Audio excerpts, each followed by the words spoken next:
পৃথিবীর সকল সম্পর্ক ডিপেন্ড করে হলো সফলতার উপর।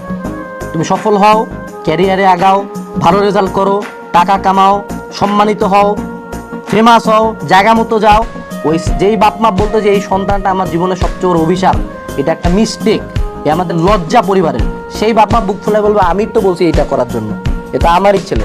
ফ্যামিলি হলো এমন একটা জিনিস, সকল ব্যর্থতার ভাগিদার হলো তুমি নিজে, সকল সফলতার ভাগিদার হলো ফ্যামিলি।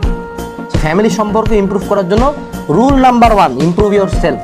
নিজের জায়গা মতো যাও, দেখবা বাপ মা টনটন হয়ে গেছে। জায়গা মতো যাও, দেখবা বাপ মা তোমাকে নিয়ে গর্ব করতেছে।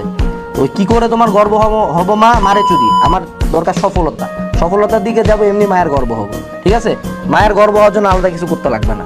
মা চায় সফলতা, মা চায় বাচ্চা থেকে, এবং এটার জন্য যদি মাই ঝামেলা হয়, মাকে একটু সরাই দিয়ে সফল হতে হবে।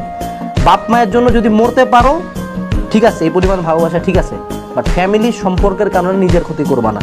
অনেক সন্তানকে চিনি যারা কমপ্লিট ডিস্ট্রয় হয়ে গেছে, ড্রাগ অ্যাডিকশন, ক্যারিয়ার নষ্ট, সব কিছু মিলায়। Don't do that, not worth it. মানে খুব কড়া কথা বলছি, হ্যাঁ, গায়ে লাগতে পারে, বাট এই মাইন্ডসেটটা দরকার লাইফে টিকার জন্য। করা না হইলে দুনিয়াতে টিকতে পারবা না।